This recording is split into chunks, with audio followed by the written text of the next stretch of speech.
And let me explain what that is. If my hands are down, bring them up. If my hands are up and something happens here, bring it down. And you don't have to bring both of them down like this, but bring one of them down like this. You hear what I'm saying? So there is the bringing down of a technique if you need to. And it's the bringing up of a technique if you need to. That's part one. That's just as easy as I can get it. So a lot of people want to see, think of the old Karate Kid movies, and that's fine. But your ultimate goal is you want to understand that if you have your hands up, let's say you have your hands up like this for some dumb reason, something happens in here. Put the arm down. Sometimes the natural covering of a technique is just allow them to you don't want to clash, but necessarily they may clang into your forearm. And then you can present a hand. If your hands are down, may not be you got to do it like this, but definitely come up and put a guard there. Put something there. It don't have to be all the way up like this. It's only as high as the technique is concerned. So if the punch is right here, boom, boom, boom. Just put an arm up. I don't care if it's Wu Sao. I don't care if it's Tan Sao. I don't care if you're crossing over it's Pak Sao. I don't care what it is. The whole point of Cheung Ding Sao is put something up. The next point to clarify about this when you're doing that, especially you don't view and you're doing this, is the fact of you may not learn this until later, but you need to get it now. You have something that's lop sao. Lop sao. Grab in front of you lop sao. If for some reason to break opponent's balance and you can't do that with one arm, you can definitely hold two arms to one arm. I know what I said before about the idea of using two dragons for one tiger. Definitely. I want you to look at or try to imagine the idea of what I have to say. This is going to be really, really different. Sometimes the attack is not the punch to the face, the view, or palm, knife hand striking, the cutting Jung hand, none of that. Sometimes the truest attack is what you do to the limbs itself. You hear what I'm saying?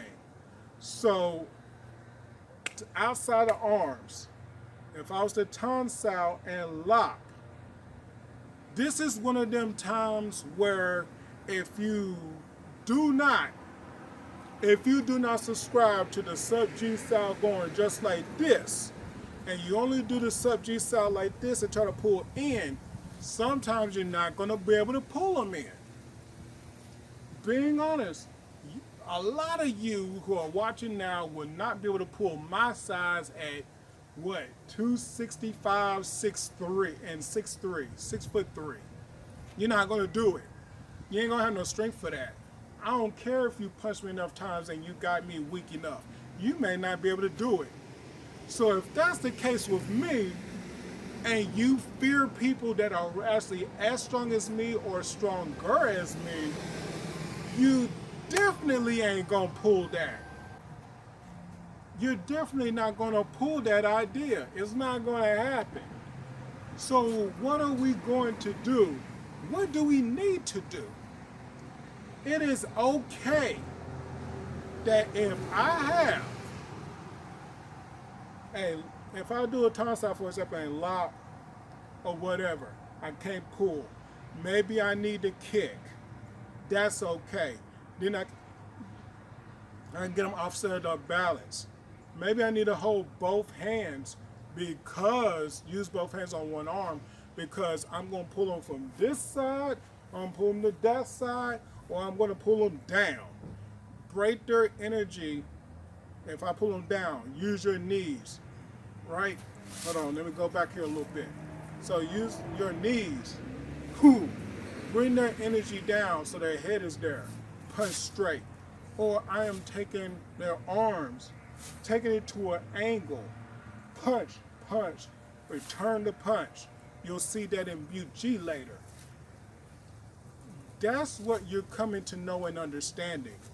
Sometimes it's not about Cheung Ding style, just throwing a hand up. Maybe it's about they have a hand like this. They're stupid enough to have a hand like this. Sometimes having a hand like this for them is not very smart. I can take the hand, bring it upward, bend their wrist. It's not me doing this, it's the opponent's hand doing that. And I bend their wrist and I carry them along. Chin out locking. Does that make sense? So I can chin out lock my opponent to make their hand go that or whatever and break them.